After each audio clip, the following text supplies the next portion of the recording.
Hello, we're live on Lockdown Children's Lit Fest, and today Uh, I've got the super mum, Vicky Cowie. Hi, nice to see you. Vicky's just told me that she's got a 4-week-old baby in the background, so if we hear anything, just congratulations, Vicky. What an experience. Yes, I can tell you it has definitely been an experience, but yeah, all good. All good, fantastic. So I am Catherine Miller. I've been a teacher for 20 years and currently, well, pre-COVID, I'm helping schools motivate children to read with their Reading for Pleasure agenda. And lockdown has afforded me this fabulous opportunity to reach out to lovely authors and just have general chat about all things books, reading. And so thank you, Vicky, for joining me today. Would you like to tell us a bit about yourself and about your author journey? Yeah, it's a strange one. I don't think it was a position I ever thought I would find myself in, but here I am, and no academic at all. Didn't enjoy school. Dyslexic, and always loved rhyming things and just for fun. Normally, you probably won't appreciate this, but normally rude things about my teachers at school because I wasn't paying attention in my lessons and found that fun. And then just for friends and family, and that's how it all stemmed, really. Well, that's a really incredible story in itself that you've ended up in this position that is completely bound up with reading and writing, and that was something that you never really loved. What an inspiration. Yeah, I'm not even sure how it started myself. Just just one day, after threatening three young girls at the time, and the last one went to school, and I thought, oh, I've always threatened I might just try and write something because I always loved the rhyming children's books as a child, and the ones that I'd chosen to read to my own children all rhymed, and I threatened to do it, but it was one of those things that I actually didn't think I ever would. And one day I just went upstairs to the quiet house in the room and sat down and started, and within 6 weeks wrote 5 books. So Wow. that so that's how it started. Um, Fantastic. yeah, yeah, and what a journey it's been. I think it took me nearly 2 years from sitting down to write them to get them on the shelves. So Yeah. yeah, a So long so old. much more to write in a book. The actual writing process for you must have been quite Easy, easy in a way. easy and fun. And then there's been highlights and some particular down parts through the next 2 years of the journey. But there they all are now. So yeah, worth it. Yeah. Perseverance. Absolutely, and I love that. I was talking to Lucy Reynolds at the weekend, who was talking about how she studied poetry, and it was the love of language that got her into writing. That just that playing with words. And Simon Mole, who's a performance poet who I've interviewed as well, he talked about. Oh, I've got someone joining me. Um, he talked about playing with words and games with words all help boost creativity and help start writing. So is that how do you just play with words naturally? Is that the rhyming part of it the most? Sorry, I've got someone dancing in the background here. Um, so I I I think I find it a challenge. So if I've got a story in my head, I've got to get from A to B, and to do that and to try and make it entertaining and for the words to rhyme and for it all to have a rhythm. I think I don't know if it was anything to do with the dyslexia, or I just find it so much easier to Mhm. read when I'm struggling getting through reading. It wasn't my love at all.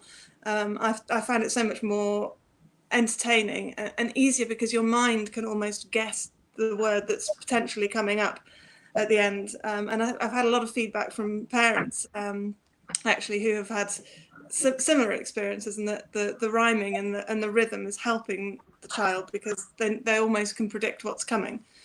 So I think that's been a huge part of how Yeah, I ended up. you're right.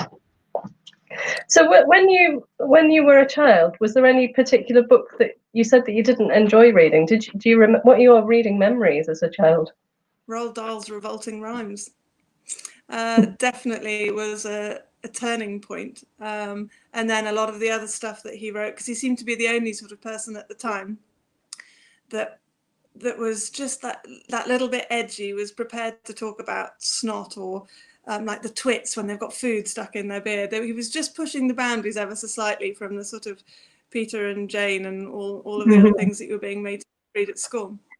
So definitely Roald Dahl, and now I can see my own children who absolutely love reading, and the David Walliamses were eaten up very, very quickly. I can see why.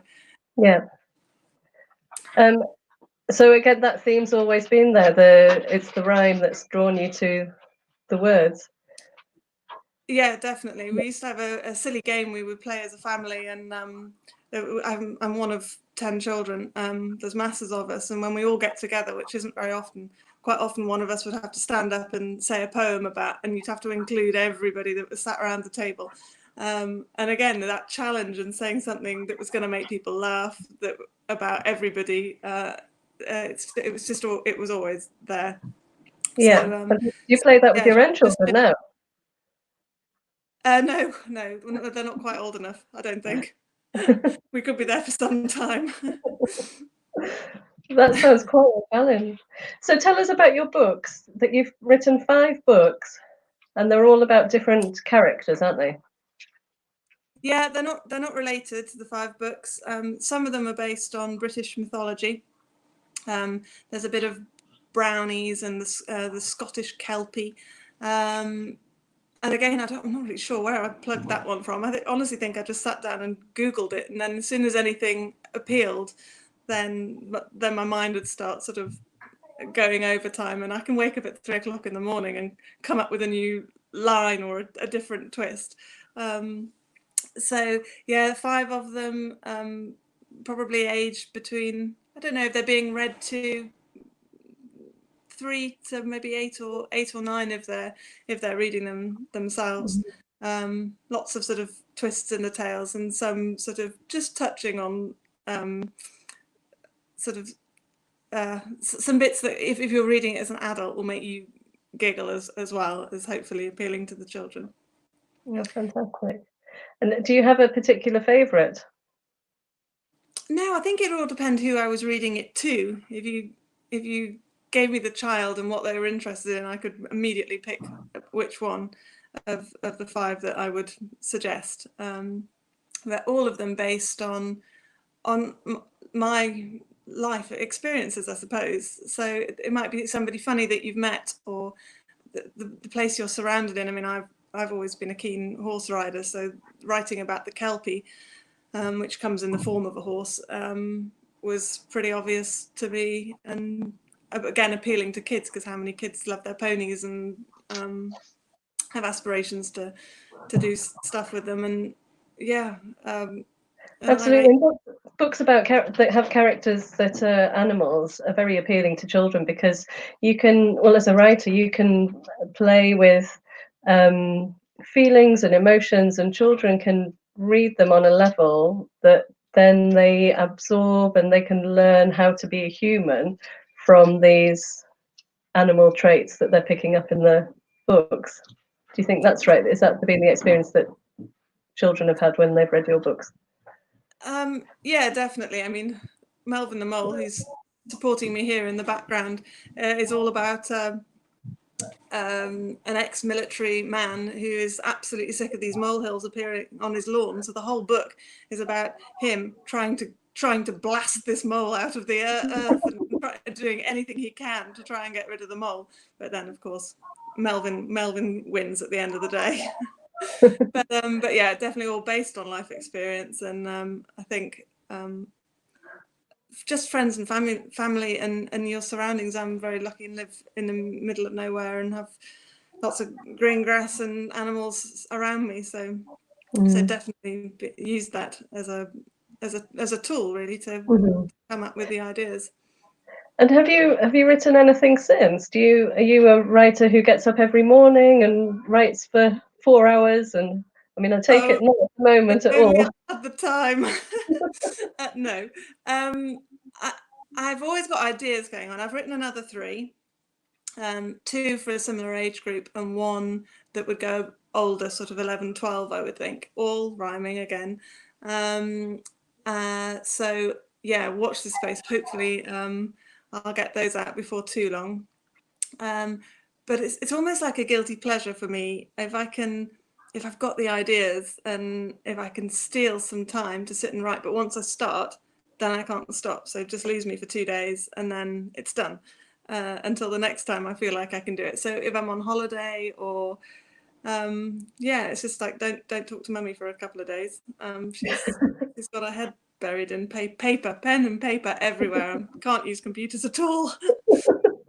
Oh, I love the physical process of writing. I think there's something very soothing about, very If you healing see about how writing. slow my typing is, then yeah, it's no shock that I do it all by hand. So then once you've drafted it, how do you go on to edit your work? I have 3 little girls that are 6, 7, and 8. So I pass a lot of it by then, and then yeah, reading it to other people, reading it out loud. I mean, all the stuff that we tell the kids to do at school, I suppose. Just reading it back, and then there'll be the odd word or the odd bit that just doesn't sit right, and so just go through it like that. Or if you think it's a bit long, because if you're reading a child a book and if it's too long and it's bedtime, and as a parent you're going, oh, how much longer? How many pages are there to go? I certainly didn't want to get into that sort of scenario either. So yeah, just by rereading, going through it all again, and hopefully having some decent friends and family that I can read it to and tell me which bits they like and which bits they don't like. And do you find they change a lot from the first draft to the Not massive, no. No.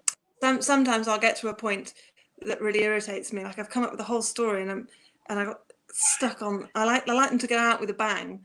So when you finished, you're either surprised or you're laughing, and if I can't quite get the right tone, that's the bit that would annoy me the most. So just that last paragraph or a couple of sentences or whatever it is. Mm-hmm. And where do you get your ideas from for the characters? Oh, anybody that knows me is going to know how truthful I'm going to be at this point. From all over. So there's the biggest blooming beetle is was a real life experience. I was sat in a garden with my nephew, and a big May bug came and landed, and he didn't know what it was, and I was explaining, and he so I wrote that just on that one day. And another one would have been a jolly time in France after probably quite a refreshing lunch, when we decided to wax a friend of mine's back. And that's where Melvin the Mole originated. So there you go. There's the truth behind Melvin the Mole. He didn't start out being a furry little critter that was digging up a lawn. He was actually a mole on a friend's back. He's going to love me for saying this. I take it he knows who he is. Does he know Yeah, that he's inspired this story? yes, he does. It's dedicated to him and his son and his lovely wife. Oh, that's fantastic. Well, there you go. So do you walk around with a notebook and write things down as they come up to you?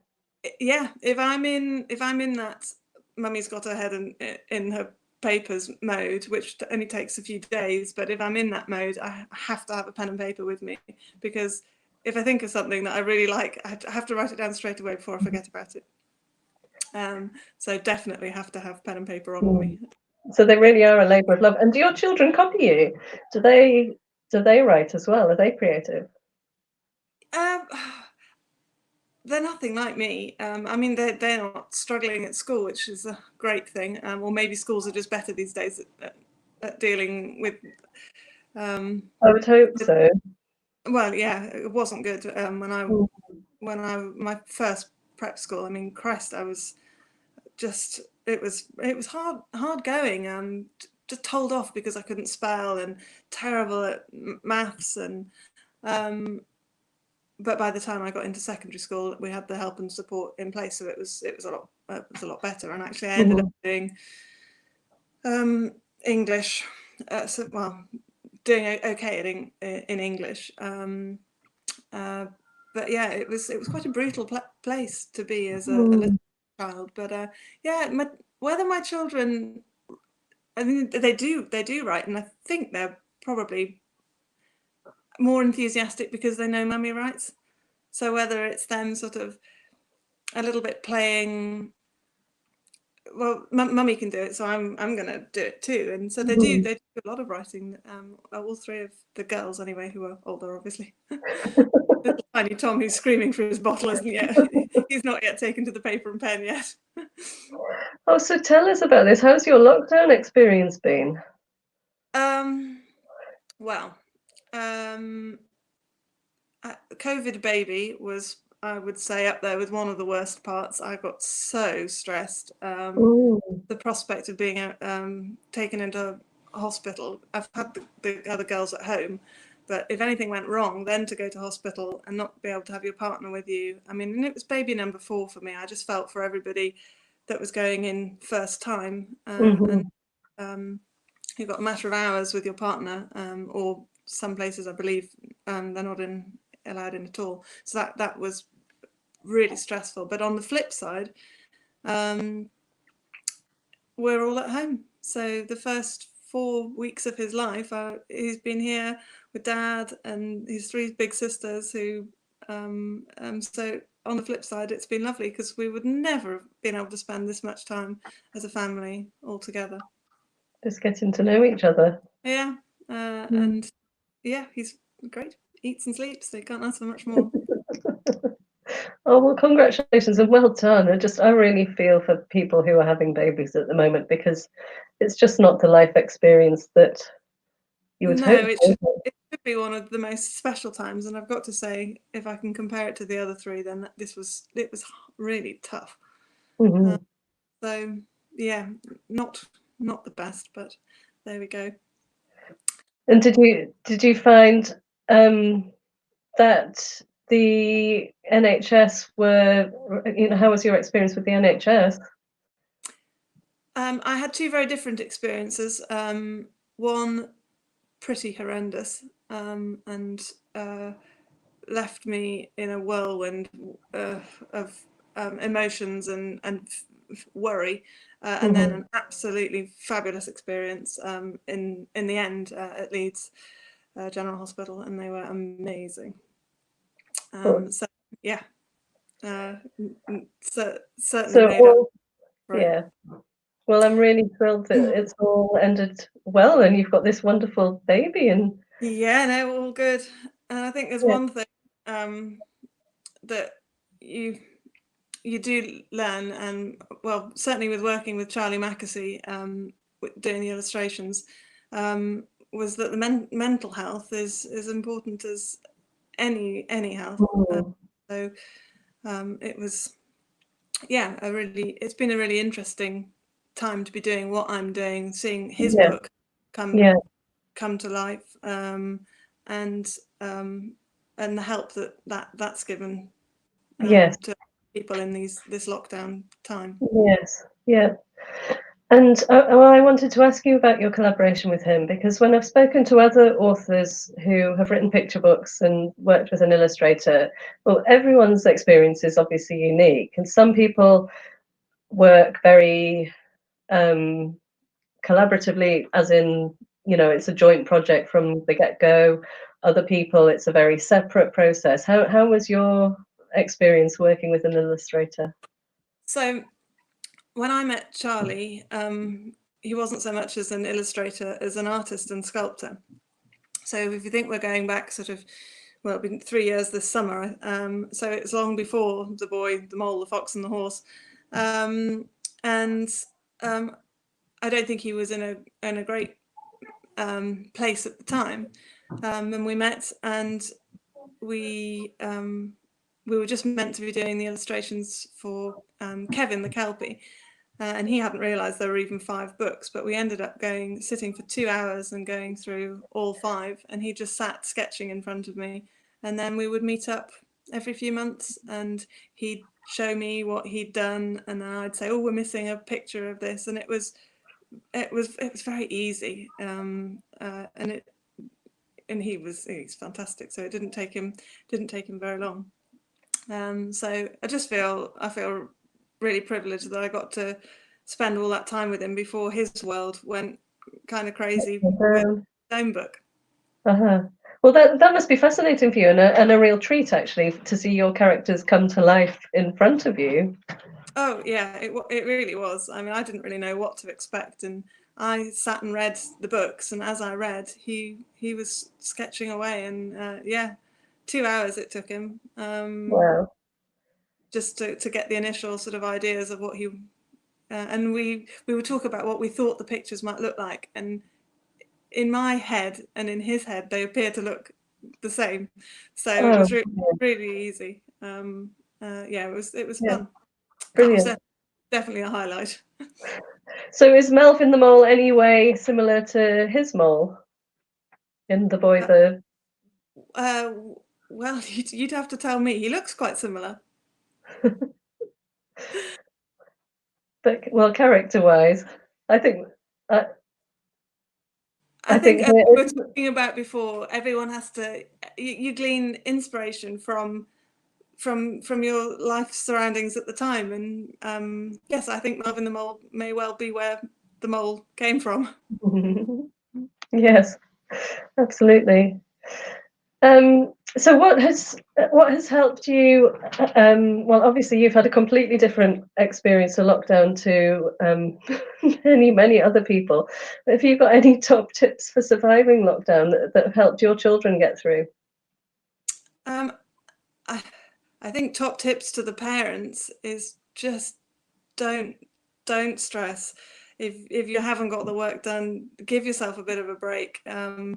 You've all got to come out of this as a family together. So there's no point having screaming matches for hour after hour because you're struggling with getting something done. So just don't beat yourself up as a parent. And exercising for the children and the adults. Anything that you can just get out and then come back in and feel better and then more prepared to sit down and get on with whatever else needs to be done. But yeah, I think a lot of parents appear to be absolutely berating themselves for not getting through some of the set work. And at the end of the day, at the age group that these books are for, these kids are going to remember lockdown as a certain time, and it's not going to affect what they get in their GCSEs or their A levels at this young age. They'll catch up, they'll muddle through, and just make sure that it's a time that you remember with some real fond thoughts, as opposed to the permanent schooling battles. Absolutely, and I think that that's a really crucial, important message to get across. That the best advice that I've heard from teachers is that they're the professionals. They will catch up with the gaps in the fractions knowledge, but for the children, for teachers, for parents, it's going to be much easier to reintegrate if children are feeling emotionally settled and in a healthy emotional state to go back to school. Yeah, no, I completely think. I mean, I've got one in the year one bracket, so could potentially be going in June. But actually, I don't know if I'm better to send her or to keep her at home with the others, because one way or the other, I don't want to feel that the others are being punished by not going back, or for her to feel punished because she is going back. So a bit of a difficult one, but I think I'll probably end up hanging on to the kids all here till September. I think they're really difficult decisions for every family, and everyone will make the right decision for their family, won't they, in their circumstances? Yeah. And also, it would be completely different if I had one child at home, because you'd be so desperate for them to be socialising. But at least with my girls, they're all the same age, 6, 7, 8, and they're not missing that aspect. So hence the reason my decision would probably be to hang on a bit longer. Oh, well, Vicky, thank you so much for taking this time to come and join us. It's been really fascinating hearing your journey, and we'll let you go back to your lovely new baby. I do miss those days. No, I've got to say it's been lovely to have him to keep us all occupied. Yeah. Well, good luck with everything, and good luck with the books, and we'll keep an eye out for them. So I'll put your links to your website and Twitter handle in my Facebook page and group. Come and join us, everyone, in Bringing Up Book Lovers, which is my Facebook group for parents, helping them motivate children to read. And we'll be back next week for Lockdown Children's Lit Fest with Catherine Rundle and Julia Eccleshare. So some really interesting people next week too. Thank you, Vicky. Great, no problem at all. Thanks, Catherine. Take care. Bye.